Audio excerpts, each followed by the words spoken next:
Secondo me anche il regolamento che il VAR viene chiamato solo per espulsione diretta è da rivedere, perché comunque è un'espulsione lo stesso, anche se è un doppio giallo.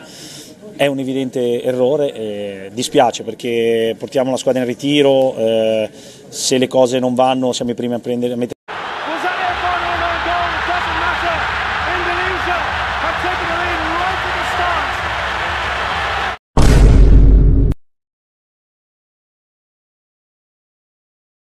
Beberapa bulan terakhir, nama Jay Itzas mendadak makin sering muncul di media-media Italia. Bukan karena bikin kontroversi atau skandal, tapi karena performanya yang stabil dan meyakinkan bareng Venezia di Serie B. Gelandang bertahan kelahiran Belanda itu pelan-pelan jadi pembicaraan, bukan cuma di kalangan fans Venezia, tapi juga di meja-meja diskusi klub-klub Serie A. Jay Itzas memang bukan pemain yang suka tampil mencolok. Tapi kalau kamu nonton permainannya, kamu bakal ngerti kenapa banyak klub mulai ngelirik dia. Tenang, disiplin, ngerti kapan harus ngasih umpan pendek atau panjang. Dan yang paling penting, dia punya kepala dingin di tengah lapangan. Buat tim-tim Italia yang sudah lama haus pemain yang bisa jadi fondasi lini tengah, Itzas itu seperti nemu kopi enak di pagi hari. Nah, kabarnya beberapa klub Serie A udah mulai ngirim mata-mata buat memantau dia.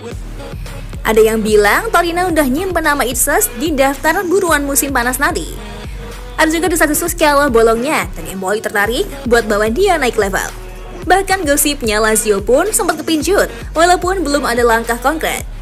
Tapi begitulah dunia sepak bola. Kadang pemain harus milih, tetap setia atau ambil kesempatan buat naik level lebih tinggi. Di luar itu, Jay Itzas juga mulai mencuri perhatian fans Indonesia. Nah, buat kalian yang baru aja buka aplikasi Twitter, mungkin ada tweet lewat yang bilang kalau Torino, rival Juventus, sedang ngebet banget dapetin Jay Itzas. Nah, jadi begini ceritanya. Torino FC, klub Serie A Italia yang punya julukan Il Toro, lagi serius banget ngincar Jay Itzas, bek tengah timnas Indonesia yang sekarang main di Venezia.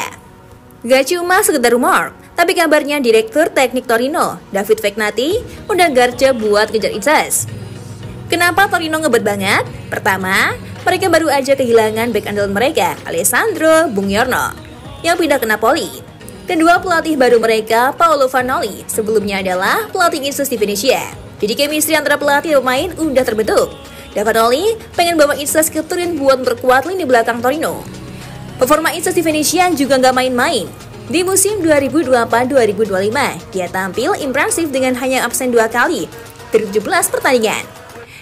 Dia jadi pilar penting di pertahanan Venezia dan membantu tim promosi ke Serie A. Kemampuan bertahannya yang solid, konsistensi bermain, dan statusnya sebagai pemain timnas Indonesia bikin dia jadi incaran klub-klub lain juga, seperti Bologna dan Monza. Soal biaya transfer, belum ada angka pasti yang diumumkan. Tapi yang menarik adalah potensi gaji Itzas jika dia pindah ke Torino. Di Venezia, gajinya sekitar 190.000 euro per tahun. Kalau dia gabung ke Torino, gajinya bisa naik signifikan, mungkin sekitar 500.000 euro per tahun, atau bahkan lebih tergantung negosiasi. Itu setara dengan 8,7 miliar rupiah per tahun. Oh ya, kabarnya agen Itzas dengan pihak Torino udah ketemu langsung untuk membahas kemungkinan transfer ini. Jadi peluangnya udah ketemu langsung kemungkinan transfer, apalagi dengan hubungan baik antara Itzas dan Vanoli. Kalau transfer ini jadi kenyataan, bakal jadi langkah besar buat Itzas dan juga kebanggaan buat fans sepak bola Indonesia. Main di Serie A dengan klub sebesar Torino tentu jadi pencapaian luar biasa. Satu hal yang gak banyak orang tahu, Jay Itzas itu ternyata pernah dilirik 2 klub besar Serie A, Inter Milan dan Atalanta. Yap, 2 tim yang udah langganan main di Eropa dan punya reputasi oke dalam urusan ngembangin pemain. Ceritanya, waktu Jay baru mulai unjuk gigi bareng Venezia, performanya langsung menarik perhatian banyak pengamat. Dia bukan tipe pemain yang nyetak gol dari jarak jauh atau skill-skill ala highlight TikTok, tapi gaya mainnya yang rapi, dewasa, dan penuh perhitungan bikin beberapa klub besar mikir, dia anak bisa menjadi aset nih. Inter Milan waktu itu lagi nyari cadangan potensial buat memperkuat lini tengah, bukan buat jadi bintang utama, tapi semacam proyek jangka menengah. Mereka butuh pemain yang bisa adaptasi sama sistem, kuat secara fisik, dan punya disiplin taktik. Jay masuk kriteria itu. Tapi ya, namanya juga klub sekelas Inter, mereka punya banyak opsi, dan akhirnya mungkin pilih yang udah lebih matang secara pengalaman Eropa. Lain cerita sama Atlanta, klub ini emang jagonya namun talenta bersembunyi. Terus dikembangin jadi mesin tempur. Mereka sempat serius mengikuti perkembangan Jay, apalagi karena dia cocok banget sama filosofi Atlanta yang suka pressing tinggi dan main cepat. Tapi entah kenapa deal itu gak pernah kejadian. Bisa jadi karena waktu itu Venezia masih ogah melepas atau Atalanta ngarahin fokusnya ke target lain.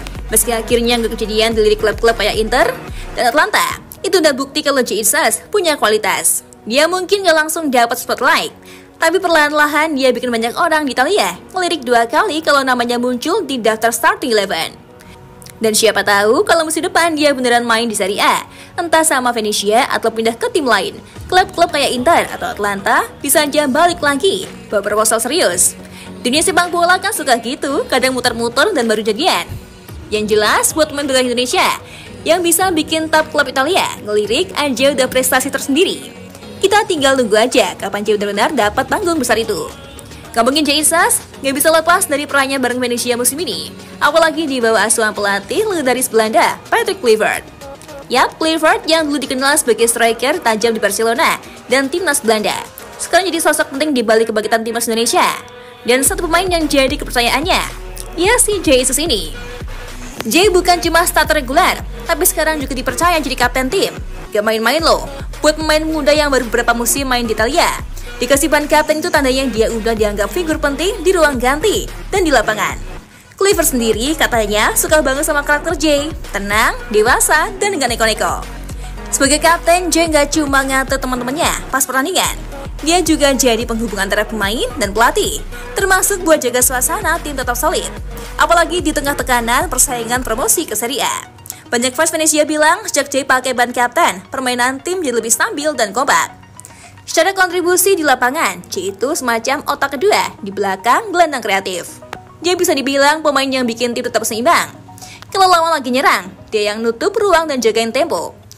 Kalau Venezia lagi nyerang, dia bantu nyeberin bola dengan akurat, kadang dari belakang langsung ke sayap atau striker. Dia nggak cari panggung, tapi justru kerja diam-diam. Dia itu yang bikin tim bisa main enak. Selain itu, Jay juga dikenal punya visi bagus buat baca permainan lawan.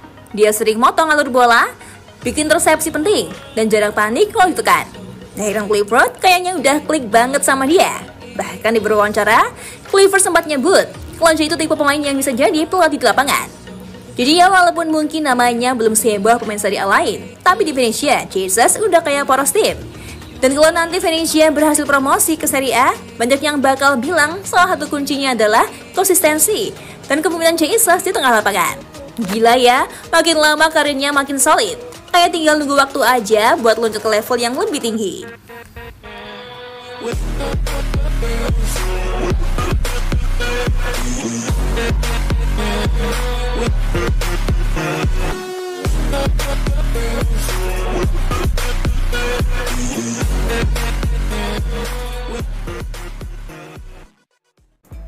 Buat kalian yang tak mau ketinggalan informasi yang menarik seputar sepak bola Indonesia, jangan lupa klik tombol subscribe dan nyalakan notifikasinya. See you, bye-bye!